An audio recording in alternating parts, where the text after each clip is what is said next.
Hello दोस्तों, स्वागत है आप सभी का फिर से एक नई वीडियो में। आज की इस वीडियो में कक्षा 10 विज्ञान के बोर्ड एग्जाम 2024 के लिए महत्वपूर्ण बहुविकल्पी क्वेश्चन को हल करने वाले हैं, जो कि आपके एग्जाम के लिए बहुत ही इंपॉर्टेंट है। अगर आप पूरा क्वेश्चन हल करके जाते हैं तो मैं दावा के साथ कह सकता हूं कि आप 20 नंबर यहां से प्राप्त कर लेंगे। तो चलते हैं पहले क्वेश्चन की ओर। पहला क्वेश्चन है कि किस दर्पण की फोकस दूरी ऋणात्मक होती है। आप सभी जानते हैं कि फोकस दूरी किस दर्पण की ऋणात्मक होती है। पहला ऑप्शन है समतल दर्पण। समतल दर्पण की जो फोकस दूरी होती है वह अनंत होती है। क्या होती है? समतल दर्पण की फोकस दूरी अनंत होती है, जबकि अवतल दर्पण की फोकस दूरी ऋणात्मक होती है और उत्तल दर्पण की फोकस दूरी पॉजिटिव होती है। तो यहाँ पर पूछा ऋणात्मक, जिसे हम कहते हैं अवतल दर्पण। किसका होगा? अवतल दर्पण। इसका ऑप्शन नंबर बी आपका बिल्कुल राइट आंसर हो जाएगा। दूसरा क्वेश्चन यहाँ पर देख सकते हैं, दिया हुआ कि दर्पण की फोकस दूरी एफ और वक्रता त्रिज्या आर में संबंध क्या होता है। तो आप सभी जानते हैं कि यफ बराबर होता है r/2। क्या होता है? यफ बराबर r/2। तो ऑप्शन नंबर इसका बी वाला बिल्कुल राइट आंसर हो जाएगा। तीसरा क्वेश्चन कह रहा है कि सामान्य दृष्टि के लिए स्पष्ट न्यूनतम दूरी क्या होती है। यानी किसी वस्तु को देखने के लिए न्यूनतम दूरी कितनी होती है? तो 25 सेंटीमीटर होती है। कितना? 25 सेंटीमीटर होती है। इसका ऑप्शन नंबर बी बिल्कुल राइट आंसर हो जाएगा। अगर आपसे दूरबिंदु पूछे, क्या दूरबिंदु पूछे, तो दूरबिंदु जो होता है अनंत होता है। दूरबिंदु कितना होता है? अनंत होता है, जबकि न्यूनतम दूरी 25 सेंटीमीटर होता है। इसका ऑप्शन बी आपका राइट आंसर हो जाएगा। चौथा नंबर क्वेश्चन दिया हुआ है कि श्वेत प्रकाश का कौन सा रंग प्रिज्म से गुजरने के पश्चात कम झुकता है। कम झुकने का मतलब कम स्कैटरेट होता है, कम विक्षेपण होता है। तो जो लाल रंग होता है सबसे कम विक्षेपित होता है। इसका option number C right answer हो जाएगा। और सबसे ज्यादा विक्षेपित कौन होता है? तो बैगनी होता है। उसके बाद पांचवा नंबर क्वेश्चन दिया है, वो कह रहा है कि मानव के आंख की रेटिना द्वारा बनाई गई छवि कैसी होती है, यानी प्रतिबिंब कैसी होती है। आभासी और सीधा होती है, वास्तविक और उल्टा होती है, आभासी और उल्टा होती है, या वास्तविक और सीधा होती है। तो जो मानव के आंख का जो छवि बनता है, प्रतिबिंब बनता है, वह वास्तविक और उल्टा बनता है। इसका option number B right answer हो जाएगा। 6 नंबर क्वेश्चन है कि कह रहा है कि आकाश का रंग नीला क्यों प्रतीत होता है। आप सभी जानते हैं प्रकाश के प्रकीर्णन के कारण। किसके कारण? प्रकाश के प्रकीर्णन के कारण जो आकाश का रंग है नीला दिखाई देता है। इसका ऑप्शन नंबर आपका बी बिल्कुल राइट आंसर हो जाएगा, प्रकाश के प्रकीर्णन के कारण। इसके बाद 7 नंबर क्वेश्चन दिया हुआ है कि कह रहा है कि किस दर्पण से वस्तु का प्रतिबिंब बड़ा बनता है। तो अवतल दर्पण में। किसमें? अवतल दर्पण में बड़ा बनता है जब प्रतिबिंब को फोकस और ध्रुव के बीच रखा जाता है। जब वस्तु को फोकस और ध्रुव के बीच बनते हैं तो बड़ा बनता है, सीधा बनता है और आभासी बनता है। उसके बाद 8 नंबर क्वेश्चन दिया हुआ है, कह रहा है कि निम्नलिखित में से कौन सा लेंस निकट दृष्टि दोष के ठीक करने के लिए उपयोग किया जाता है। निकट दृष्टि दोष का मतलब जिसमें निकट का दृष्टि हो, दूर का दोष हो, यानी निकट की वस्तुएं दिखाई देती है, दूर की वस्तुएं नहीं दिखाई देती है। तो प्रतिबिंब क्या होगा? रेटिना से पहले बन जाएगा। जब प्रतिबिंब रेटिना से पहले बन जाएगा तो हमें अवतल लेंस का उपयोग करना पड़ेगा। कौन सा लेंस? जब हम अवतल लेंस का उपयोग करेंगे तो प्रकाश की किरणों को थोड़ा फैलाएगा और जाकर प्रतिबिंब कहाँ बनेगा? रेटिना पर बन जाएगा। इसका उत्तर क्या हो जाएगा? अवतल लेंस। इसका ऑप्शन नंबर आपका सी बिल्कुल राइट आंसर हो जाएगा। नेक्स्ट क्वेश्चन देख सकते हैं आपके सामने। 9वां नंबर क्वेश्चन है कि निम्नलिखित में से कौन सा उपकरण विद्युत धारा की उपस्थिति को दर्शाता है। यानी किसी परिपथ में विद्युत धारा है, उसको कौन बताएगा? उसको बताने का वाला काम करता है गैल्वेनोमीटर। कौन सा? गैल्वेनोमीटर। इसका ऑप्शन नंबर ए आपका क्या हो जाएगा? राइट आंसर हो जाएगा। 10वां नंबर क्वेश्चन कहा है कि दाएं हाथ के अंगूठे का नियम किसने प्रतिपादित किया था। तो मैक्सवेल ने किया था। किसने? मैक्सवेल ने किया था। इसका ऑप्शन नंबर डी आपका क्या हो जाएगा? राइट हो जाएगा। विभवांतर का आपको मात्रक बताना है कि विभवांतर का मात्रक क्या होता है। आप सभी जानते हैं कि विभवांतर का मात्रक वोल्ट होता है। क्या होता है? वोल्ट होता है। अनंत से किसी आवेश को विद्युत क्षेत्र के भीतर लाने में किए गए कार्य को हम क्या कहते हैं? विभवांतर कहते हैं। इसका मात्रक जूल प्रति कूलाम भी होता है। क्या होता है? जूल प्रति कूलाम। इसको हम वोल्ट भी कहते हैं। उसके बाद 12 नंबर क्वेश्चन है कि कह रहा है कि निम्नलिखित में से किस संयोजन द्वारा प्रतिरोध का मान बढ़ता है। यानी प्रतिरोध का मान मैक्सिमम तभी होगा जब प्रतिरोध को हम श्रेणी क्रम में जोड़ेंगे। किसमें? श्रेणी क्रम में जोड़ेंगे। तो इसका ऑप्शन नंबर आपका ए बिल्कुल राइट आंसर हो जाएगा। अगला क्वेश्चन कह रहा है कि विद्युत चुम्बकीय बल रेखाओं की प्रकृति होती है। तो आप सभी जानते हैं कि जो विद्युत चुम्बकीय तरंगे होते हैं, विद्युत चुम्बकीय रेखाएं होते हैं, वह काल्पनिक होते हैं। विद्युत चुम्बकीय रेखाएं क्या होती हैं? काल्पनिक होते हैं। इसका ऑप्शन नंबर आपका ए बिल्कुल राइट आंसर हो जाएगा। उसके बाद है कि 1 किलोवाट घंटा किसके बराबर होता है। तो मैंने आपको कई बार बताया है कि 1 किलोवाट घंटा 3.6 गुणे 10 घाते 6 जूल होता है। कितना?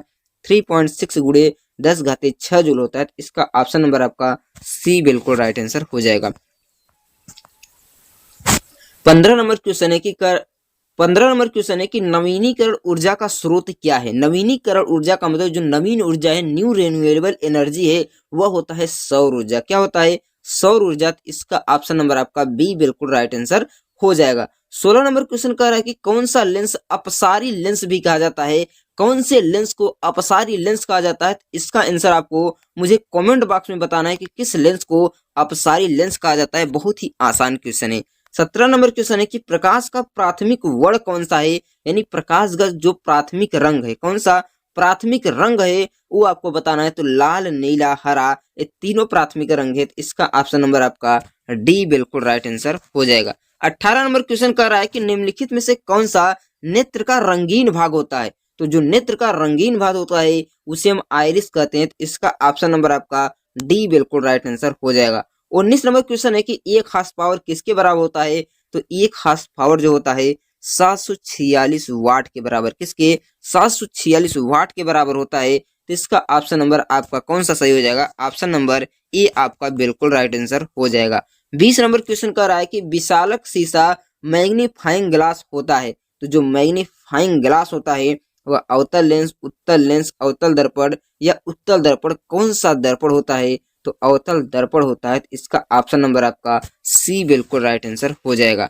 अगला क्वेश्चन कह रहा है कि जब किसी चालक तार से विद्युत धारा प्रवाहित होती है तो गतिशील कण क्या होते हैं? यदि किसी चाल में जो विद्युत धारा प्रवाहित होती है, इसमें जो गतिशील कण होते हैं उन्हें हम इलेक्ट्रॉन कहते हैं। क्या कहते हैं? जिसका नाम है मुक्त इलेक्ट्रॉन इन फ्री इलेक्ट्रॉन। तो इसका ऑप्शन नंबर आपका डी बिल्कुल राइट आंसर हो जाएगा। नेक्स्ट क्वेश्चन कह रहा है कि एम्पियर घंटा का मात्रक क्या होता है? तो आप सभी जानते हैं कि आवेश Q बराबर IT होता है। तो एम्पियर घंटा इसको कह सकते हैं, एम्पियर सेकंड कह सकते हैं। तो इसका ऑप्शन नंबर कौन सा सही? ऑप्शन नंबर आपका बी बिल्कुल राइट आंसर हो जाएगा। 23 नंबर क्वेश्चन कह रहा है कि निम्नलिखित में से कौन सा मात्रक वाट है? यानी वाट कौन सा मात्रक है? तो आप सभी जानते हैं वाट को हम क्या कहते हैं? जूल प्रति सेकंड। यानी शक्ति बराबर होता है W/T, यानी जूल प्रति सेकंड को हम क्या कहते हैं? वाट कहते हैं। तो इसका ऑप्शन नंबर आपका ए बिल्कुल राइट आंसर हो जाएगा, जूल प्रति सेकंड। 24 नंबर क्वेश्चन कह रहा है कि विद्युत धारा का मात्रक क्या होता है? तो आप सभी जानते हैं विद्युत धारा का जो मात्रक होता है वह एम्पियर होता है। वोल्ट किसका मात्रक होता है? तो जो वोल्ट होता है वह विभवांतर का मात्रक होता है। ओम जो होता है प्रतिरोध का मात्रक होता है। और वाट जो होता है शक्ति का मात्रक होता है। किसका? शक्ति का मात्रक होता है। नेक्स्ट क्वेश्चन है 25 नंबर, ग्लोबल वार्मिंग के लिए उत्तरदायी कौन सा है? तो आप सभी जानते हैं कि ग्लोबल वार्मिंग के लिए उत्तरदायी है कार्बन डाइऑक्साइड। इसका ऑप्शन नंबर सी बिल्कुल राइट आंसर हो जाएगा। यहाँ से आपको पता चलेगा कि आपकी तैयारी कितनी है, आप कितना नंबर हल कर लेते हैं, कितना क्वेश्चन आपका सही होता है, मुझे कमेंट बॉक्स में भी जरूर बताइएगा। उसके बाद यहाँ पर देख सकते हैं 26 नंबर क्वेश्चन है कि शरीर में भोजन का पाचन किस प्रक्रिया द्वारा होता है? यानी हमारे शरीर में जो भोजन का पाचन होता है वह उपचयन प्रक्रिया द्वारा होता है। इसका ऑप्शन नंबर ए बिल्कुल राइट आंसर हो जाएगा। 27 नंबर क्वेश्चन है कि कली चूना पर जब जल डाला जाता है तो अपक्रिया कौन सी होती है? जो आप देखे होंगे चूना पर जब पानी को डालते हैं तो इसमें से भाप निकलता है। क्या निकलता है? भाप निकलता है, यानी उष्मा निकलती है। तो उष्मा को विक्षेपण करती है। तो यहाँ पर उष्मा क्षेपी अपक्रिया होगी। क्या होगी? उष्मा क्षेपी अपक्रिया होगी। तो इसका ऑप्शन नंबर आपका ए बिल्कुल राइट आंसर हो जाएगा। 28 नंबर क्वेश्चन कह रहा है कि निम्नलिखित में से कौन सा सबसे अधिक अवक्रियाशील है? तो आप सभी जानते हैं जो सबसे अधिक अवक्रियाशील है वो कॉपर है। तो इसका ऑप्शन नंबर ए आपका राइट आंसर हो जाएगा। उसके बाद 29 नंबर क्वेश्चन दिया कि चूना जल का रासायनिक सूत्र क्या होता है? तो चूना में जब जल मिलाते हैं तो COH का होल ट्वाइस यानी बूझा चूना हो जाता है। तो इसका ऑप्शन नंबर आपका डी बिल्कुल राइट आंसर हो जाएगा। 30 नंबर क्वेश्चन है कि कोई विलयन लाल लिटमस को नीला कर देता है तो उसका pH मान क्या होगा? जब लाल लिटमस को नीला करेगा तो pH क्या होगा? क्षार होगा। क्षार का pH 7 से अधिक होता है। तो 7 से अधिक 11 भी है, 10 भी है। तो इसका ऑप्शन नंबर आपका डी बिल्कुल राइट आंसर हो जाएगा। उसके बाद 31 नंबर क्वेश्चन कह रहा है कि एल्कलाइन में कार्बन कार्बन के बीच कितने बंध होते हैं? आप सभी जानते हैं जब ये सिंगल बॉन्ड होता है तो उसे हम एन कहते हैं। क्या कहेंगे? एन कहेंगे। डबल बॉन्ड होगा तो हम इन कहेंगे। और जब ट्रिपल बॉन्ड होगा तो हम आयन कहेंगे। क्या कहेंगे? आयन कहेंगे। तो यहाँ पर एल्काइन है। क्या है? एल्काइन है। आयन है तो इसमें ट्रिपल बॉन्ड होगा, तो इसका ऑप्शन नंबर आपका सी बिल्कुल राइट आंसर हो जाएगा। 32 नंबर क्वेश्चन कर रहा है कि ग्लूकोज का आणविक सूत्र क्या होता है, तो ग्लूकोज का जो आणविक सूत्र होता है C6H12O6 होता है। क्या होता है? C6H12O6, तो इसका ऑप्शन नंबर आपका ए राइट आंसर हो जाएगा। 33 नंबर क्वेश्चन है कि उच्च वसी अम्लों के सोडियम लवण क्या कहलाते हैं, तो साबुन कहलाते हैं। क्या कहलाते हैं? साबुन कहलाते हैं। इसका ऑप्शन नंबर ए बिल्कुल राइट आंसर हो जाएगा। 34 नंबर क्वेश्चन कर रहा है कि CHO अपक्रियाशील मूलक क्या है, तो जो CHO होता है वह एल्डिहाइड होता है। क्या होता है? एल्डिहाइड होता है। इसके लिए हम अल लगाते हैं। क्या लगाते हैं? अल लगाते हैं। नेक्स्ट क्वेश्चन है, यहाँ पर देख सकते हैं अगला क्वेश्चन, आवर्त सारणी में किसी आवर्त में बाएं से दाएं जाने पर परमाणु त्रिज्या क्या होती है? जब हम बाएं से दाएं जाते हैं तो परमाणु त्रिज्या घटती है। क्या होती है? घटती है। तो इसका ऑप्शन नंबर आपका ए बिल्कुल राइट आंसर हो जाएगा। उसके बाद अगला क्वेश्चन, निम्नलिखित तत्वों से उसके अधातु गुण के अनुसार बताना है, तो अधातु गुण इसका हो जाएगा पहले Li, फिर Be, फिर C, फिर O, फिर F, यानी ऑप्शन नंबर इसका बी बिल्कुल राइट आंसर हो जाएगा। नेक्स्ट क्वेश्चन है कि सिलिकॉन क्या है, तो आप सभी जानते हैं कि सिलिकॉन एक उपधातु है। क्या है? सिलिकॉन एक उपधातु है। इसका ऑप्शन नंबर आपका सी बिल्कुल राइट आंसर हो जाएगा। 38 नंबर क्वेश्चन है कि निम्नलिखित में से कौन सा विद्युत का धनात्मक होता है, तो विद्युत का धनात्मक यहाँ पर सोडियम है, क्योंकि सोडियम एक धातु है। अगला क्वेश्चन है कि टिहरी बांध का निर्माण किस प्रदेश में किया गया, तो टिहरी बांध का निर्माण आप सभी जानते हैं कि उत्तराखंड में किया गया, तो इसका ऑप्शन नंबर बी आपका राइट आंसर हो जाएगा। 40 नंबर क्वेश्चन है कि निम्नलिखित में से किस धातु को केरोसिन में डुबा कर रखते हैं, तो आप सभी जानते हैं कि सोडियम को केरोसिन में डुबा कर रखा जाता है, क्योंकि यह अधिक क्रियाशील धातु है। 41 नंबर क्वेश्चन है कि अपमार्जक बनाए जाते हैं, तो अपमार्जक जो है एक्सेल, शैम्पू, ईजी दोनों तीनों बनाए जाते हैं। तो इसका ऑप्शन नंबर आपका डी बिल्कुल राइट आंसर हो जाएगा। तेजी से थोड़ा चलते हैं ताकि आपको पूरा क्वेश्चन अच्छे से समझ में आ जाए। सोलर सेल किसका उपयोग होता है? सोलर सेल में आप जानते हैं कि सिलिकॉन का उपयोग होता है। किसका? सिलिकॉन का उपयोग होता है। इसका ऑप्शन नंबर आपका बी बिल्कुल राइट आंसर हो जाएगा। उसके बाद 43 नंबर क्वेश्चन दिया हुआ है कि निम्नलिखित में से किसका उपयोग खाना बनाने में के ईंधन में प्रयोग नहीं होता है? CNG, LPG, बायोगैस, कोयला, तो इन तीनों का उपयोग होता है, जबकि CNG का उपयोग नहीं होता है, जिसे कहते हैं कंप्रेस्ड नेचुरल गैस। क्या होता है? Compressed natural gas. यहाँ पर 2Cu + O2 = 2Cu कौन सा अपक्रिया है, तो यह एक ऑक्सीकरण अपक्रिया है, क्योंकि इसमें ऑक्सीजन जुड़ गया है। तो इसका ऑप्शन नंबर आपका ए बिल्कुल राइट आंसर हो जाएगा। 45 नंबर क्वेश्चन है कि निम्नलिखित में से कौन सा समीकरण संतुलित नहीं है, तो यहाँ पर देख सकते हैं संतुलित है, यहाँ पर ए भी संतुलित है, ए भी संतुलित है। ऑप्शन नंबर बी आपका संतुलित नहीं है, तो इसका ऑप्शन नंबर बी बिल्कुल राइट आंसर हो जाएगा। क्योंकि यहाँ पर देख सकते हैं ऑक्सीजन 6 है, लेकिन यहाँ पर ऑक्सीजन आपका कितना है? 2 2 4 1 5 ही ऑक्सीजन है, इसलिए संतुलित नहीं है। उसके बाद यहाँ पर देख सकते हैं अगला क्वेश्चन दिया हुआ कि उदासीन विलयन का पीएच मान कितना होता है, तो उदासीन विलयन का पीएच मान 7 होता है। तो इसका ऑप्शन नंबर ए बिल्कुल राइट आंसर हो जाएगा। 47 नंबर क्वेश्चन है कि निम्नलिखित में से कौन सा दुर्बल अम्ल है? दुर्बल अम्ल जिसे खाया जाता है उसे हम दुर्बल अम्ल कहते हैं। जहाँ पर सिरका CH3COOH यह एक दुर्बल अम्ल है। क्या है? एक दुर्बल अम्ल है। 48 नंबर क्वेश्चन है कि क्रायोलाइट अयस्क है, तो क्रायोलाइट जो है एल्युमिनियम का अयस्क है। तो इसका ऑप्शन नंबर आपका डी बिल्कुल राइट आंसर हो जाएगा। 49 नंबर क्वेश्चन है पोटेशियम का परमाणु संख्या कितना होता है, तो पोटेशियम का परमाणु संख्या 19 होता है। तो इसका ऑप्शन नंबर आपका बी बिल्कुल राइट आंसर हो जाएगा। 50 नंबर क्वेश्चन है कि फार्मिक अम्ल का IUPAC नाम क्या होता है, तो फार्मिक अम्ल जिसे CHO कहते हैं, इसका जो IUPAC नेम होता है मेथेनोइक अम्ल होता है। तो इसका ऑप्शन नंबर ए आपका राइट आंसर हो जाएगा। 51 नंबर क्वेश्चन है कि एथाइल अल्कोहल का अणुसूत्र क्या होता है, तो एथाइल अल्कोहल का अणुसूत्र C2H5OH होता है। तो इसका ऑप्शन नंबर कौन सा सही हो जाएगा? ऑप्शन नंबर सी आपका बिल्कुल राइट आंसर हो जाएगा। 52 नंबर क्वेश्चन है कि कह रहा है कि एल्कलाइन कौन है, आपको इसमें बताना है। एल्कलाइन C2H2 इसमें क्या है? एल्कलाइन है। तो इसका ऑप्शन नंबर आपका ए बिल्कुल राइट आंसर हो जाएगा। अगला क्वेश्चन है कि चीनी का रासायनिक सूत्र क्या होता है, तो आप जानते हैं कि चीनी का जो रासायनिक सूत्र होता है C12H22O11 होता है। क्या होता है? C12H12O11 होता है। तो इसका ऑप्शन नंबर कौन सा सही हो जाएगा? ऑप्शन नंबर आपका बी बिल्कुल राइट आंसर हो जाएगा। 54 नंबर क्वेश्चन है कि एसिटिलीन में कार्बन कार्बन के बीच संयोजक बंधों की संख्या कितनी होती है, तो 3 होती है। कितना? 3 होती है। तो इसका ऑप्शन नंबर आपका डी बिल्कुल राइट आंसर हो जाएगा। 55 नंबर क्वेश्चन है कि श्वसन के अध्ययन के लिए उपयोग किए जाने वाले बीज कौन से हैं, तो श्वसन के अध्ययन के लिए यहाँ पर देख सकते हैं सूखे बीज नहीं हो सकते, उबला बीज नहीं हो सकता, कुचला बीज नहीं हो सकता, अंकुरित बीज होता है। इसका ऑप्शन नंबर आपका बी बिल्कुल राइट आंसर हो जाएगा। 55 नंबर क्वेश्चन है कि मानव वृक्क के किस प्रणाली का हिस्सा है? तो मानव वृक्क जो है उत्सर्जन का हिस्सा है, तो इसका option number C right answer हो जाएगा। अगला क्वेश्चन है कि पौधों में जाइलम का कार्य कितना होता है? तो पौधों में जो जाइलम का कार्य होता है पानी को ऊपर की ओर पहुंचाना। किसको? पानी को। तो इसका ऑप्शन नंबर ए आपका राइट आंसर हो जाएगा। यहाँ पर देख सकते हैं 58 नंबर क्वेश्चन है कि श्वसन के दौरान कौन सी गैस निकलती है? तो आप सभी जानते हैं श्वसन के दौरान कार्बन डाइऑक्साइड गैस निकलती है, तो इसका ऑप्शन नंबर आपका ए बिल्कुल राइट आंसर हो जाएगा। अगला क्वेश्चन यहाँ पर देख सकते हैं कि फलों को पकाने के लिए किसके द्वारा नियंत्रित किया जाता है? तो आप सभी जानते हैं एथिलीन द्वारा। किसके द्वारा? एथिलीन द्वारा फलों को पकाया जाता है, तो इसका ऑप्शन नंबर सी आपका क्या हो जाएगा? राइट हो जाएगा। नेक्स्ट क्वेश्चन देख सकते हैं न्यूरॉन का वह हिस्सा जहां पर जानकारी हासिल की जाती है उसे क्या कहते हैं? न्यूरॉन का वह हिस्सा जहां से जानकारी हासिल की जाती है उसे हम डेंड्राइट कहते हैं। क्या कहते हैं? डेंड्राइट कहते हैं। तो इसका ऑप्शन नंबर आपका ए राइट आंसर हो जाएगा। उसके बाद 61 नंबर क्वेश्चन है, कह रहा है कि निम्नलिखित में से कौन सा आपातकाल हार्मोन होता है? तो एंड्रेलिन जो होता है आपातकाल हार्मोन होता है, तो इसका ऑप्शन नंबर आपका ए बिल्कुल राइट आंसर हो जाएगा। 62 नंबर क्वेश्चन है कि अनैच्छिक क्रिया नहीं है, उल्टी का होना, अत्यधिक लार का निकलना, दिल का धड़कना और चबाना। तो जो कि चबाना है ये ऐच्छिक अपक्रिया है, अनैच्छिक अपक्रिया नहीं है।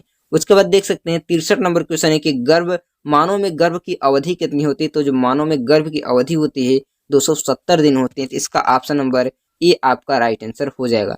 यहाँ पर अगला क्वेश्चन है कि गंगा एक्शन प्लान कब शुरू किया गया था? तो गंगा एक्शन प्लान 1985 को शुरू किया गया था, तो इसका ऑप्शन नंबर बी आपका राइट आंसर हो जाएगा। उसके बाद अगला क्वेश्चन है कि अलैंगिक जनन किसमें होता है? तो आप सभी जानते हैं कि ईस्ट में अलैंगिक जनन होता है। उसके बाद अगला क्वेश्चन है कि निम्नलिखित में से कौन सी श्वसन संबंधित बीमारी है? तो निमोनिया क्या है? श्वसन संबंधित बीमारी है। इसके बाद अगला क्वेश्चन है कि मनुष्य और अन्य मांसाहारी जीव निम्न में से किसका पाचन नहीं कर पाते? तो सेलुलोज का पाचन नहीं कर पाते, तो इसका ऑप्शन नंबर बी आपका राइट आंसर हो जाएगा। अगला क्वेश्चन है कि ब्रेन हेमरेज का मुख्य कारण क्या है? तो ब्रेन हेमरेज जो होता है हाइपरटेंशन के कारण होता है, इसका ऑप्शन नंबर आपका सी बिल्कुल राइट आंसर हो जाएगा। 69 नंबर क्वेश्चन है कि निम्नलिखित में से परजीवी पादप का उदाहरण क्या है? तो आप जानते हैं कि इसमें से परजीवी जो पादप है कशकूटा है, तो इसका ऑप्शन नंबर आपका बी बिल्कुल राइट आंसर हो जाएगा। 70 नंबर क्वेश्चन है कि हृदय से रक्त का संपूर्ण शरीर में कौन सा पंप करता है? तो आप जानते हैं कि इसमें अलिंदो द्वारा पंप हो जाता है, तो इसका ऑप्शन नंबर आपका सी राइट आंसर हो जाएगा। 71 नंबर क्वेश्चन कह रहा है कि हाइड्रा में अलैंगिक जनन किसके विधि द्वारा होता है? तो मुकुलन द्वारा होता है, तो इसका ऑप्शन नंबर आपका ए बिल्कुल राइट आंसर हो जाएगा। 72 नंबर क्वेश्चन है कि जनन संचरित होता है? तो आप सभी जानते हैं जनन संचरित रोग है, यानी जनन द्वारा संचरित यानी फैलने वाला रोग कौन सा है? सिफिलिस है, एड्स है, गोनेरिया है, तो सभी है, तो इसका ऑप्शन नंबर आपका डी बिल्कुल राइट आंसर हो जाएगा। अगला क्वेश्चन है कि पुष्प का सबसे बाहरी भाग कौन सा होता है? तो पुष्प का जो सबसे बाहरी भाग होता है बाह्य दल पुंज होता है। क्या होता है? बाह्य दल पुंज होता है। 74 नंबर क्वेश्चन है कि ब्लड समूह ए में कौन सा एंटीबॉडी होता है? तो ब्लड समूह ए में बी एंटीबॉडी होता है और बी में ए एंटीबॉडी होता है। क्या होता है? ए एंटीबॉडी होता है। अगला क्वेश्चन उसके बाद दिया कि पादप वृद्धि हार्मोन कौन सा है? तो आप सभी जानते हैं कि पादप वृद्धि हार्मोन जिब्रेलिन है, तो इसका ऑप्शन नंबर आपका ए राइट आंसर हो जाएगा। 77 नंबर क्वेश्चन है कि हार्मोन स्रावित होता है? तो आप सभी जानते हैं कि हार्मोन अंतःस्रावी ग्रंथि द्वारा स्रावित होता है। किसके द्वारा? अंतःस्रावी ग्रंथि द्वारा स्रावित होता है। यहाँ पर है कि मनुष्य के मुख गुहा में कितने जोड़े लार ग्रंथियां पाई जाती है? तो 3 जोड़ी लार ग्रंथियां पाई जाती है, इसका ऑप्शन नंबर आपका सी बिल्कुल राइट आंसर हो जाएगा। 79 नंबर क्वेश्चन है कि एंड्रोजेम क्या है? तो एंड्रोजेम क्या है? मेल हार्मोन है, फीमेल हार्मोन है, पाचक रस है या थायराइड ग्रंथि है? तो ये मेल हार्मोन है, तो इसका ऑप्शन नंबर आपका ए बिल्कुल राइट आंसर हो जाएगा। 80 नंबर क्वेश्चन है कि मटर के प्रयोग के लिए किसने चुना था? तो मेंडल ने मटर प्रयोग के लिए इसको चुना था। तो ये थे 80 क्वेश्चन जिसे आप अच्छी तरह से हल कीजिए। आपके एग्जाम के लिए क्वेश्चन बहुत ही इंपॉर्टेंट होने वाला है, पूरा क्वेश्चन अच्छी तरह से हल करिएगा। इसका पीडीएफ आप डाउनलोड कैसे कर सकते हैं? इसका पीडीएफ डाउनलोड करने के लिए डिस्क्रिप्शन में मैंने एक लिंक दिया है, वहां से क्लिक करके आप पीडीएफ को डाउनलोड कर सकते हैं और अपने क्वेश्चन को तैयार कर सकते हैं, जो कि आपके एग्जाम के लिए बहुत ही इंपॉर्टेंट होने वाला है। अगर हमारे चैनल को आपने सब्सक्राइब नहीं किया तो चैनल को सब्सक्राइब कर लीजिए और वीडियो को लाइक कर दिए, ताकि आपको ऐसे ही वैल्यूएबल वीडियो मिलते रहे। अब मैं मिलता हूँ एक नेक्स्ट वीडियो के साथ, तब तक के लिए गुड बाय।